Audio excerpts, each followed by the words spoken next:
When we sleep, we are generally oblivious to our waking state of consciousness. And conversely, when we are awake, we are oblivious to what takes place during the sleep state.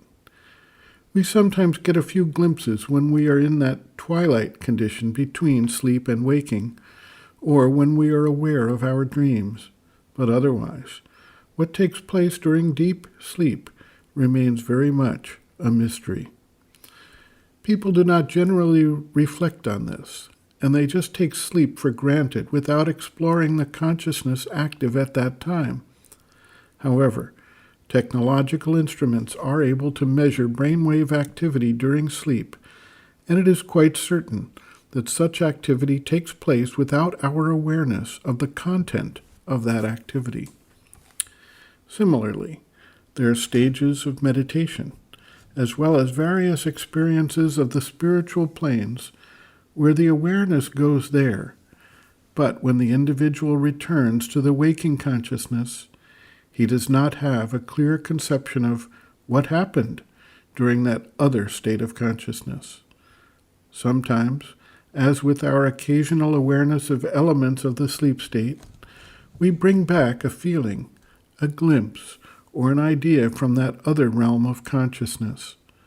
For the most part, however, there are generally partial transcriptions, but not a full understanding and awareness of the status on the other side of the border beyond the waking state. Mostly this turns out to be a lack of experience, or a lack of language, to describe something that is not part of the usual pattern of life. If the experiences repeat themselves, and the person becomes habituated to transitioning between the two statuses, it actually becomes possible to bring the power and understanding of that experience into the waking consciousness. Sri Aurobindo notes, quote, "The entire oblivion of the experience means merely that there is no sufficient bridge between the inner consciousness, which has the experience, in a kind of samadhi, and the exterior waking consciousness. It is when the higher consciousness has made the bridge between them that the outer also begins to remember." End quote.